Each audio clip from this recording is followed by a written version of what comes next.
Although the Iranians are members of the Shia sect, which worship Allah, they are not Arabs.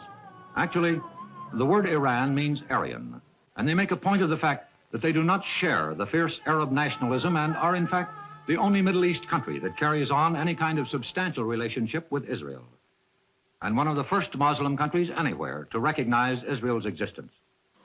The Shahanshah, the King of Kings, is at 40 a handsome sportsman. His two first marriages ended in divorce because his first wife, Fawzi, gave him only a daughter, and his beautiful Soroya no child at all. And His Majesty must provide a male heir to the dynasty which has been in his family for only 2 generations. Shah's marriage, 3 days from now, is anxiously anticipated. Constantly protected by a spectacular bodyguard of 5,000 strong, picked men, His Majesty works harder than most kings and many prime ministers, speaks more foreign languages than most members of the diplomatic corps. Whether at a state party in one of his many lavish palaces, or receiving Prime Minister Nehru, or the Soviet ambassador, or the President of the United States, or dedicating a new cement factory, or a Jeep assembly line, he is the serious-minded, dedicated sovereign. I had said on some previous occasions that we needed 10 years here. This country, a kind of a model state.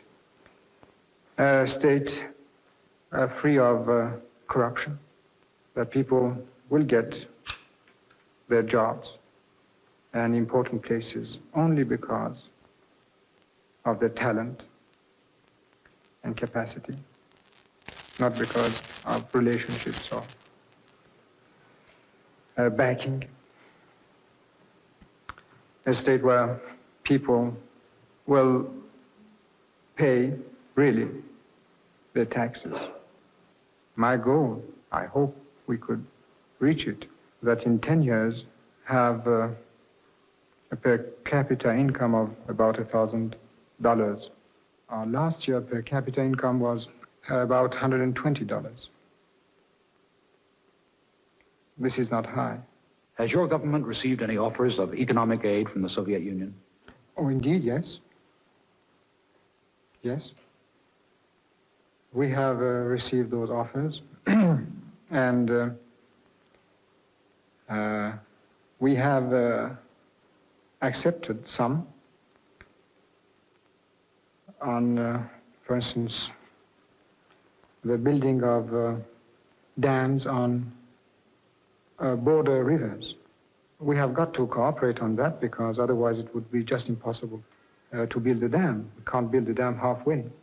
Your Majesty, I notice that the Imperial Guard is both alert and numerous. I suppose assassination is always a possibility, isn't it? Oh, yes. I have no illusions on that subject whatsoever. I'm not even thinking of that because, rightly or wrongly, in our present world and progress of science, I'm still very mystical. And I think that unless one does really a foolish thing, my destiny and my days have been already traced and ordered by the power which is more powerful than all of us.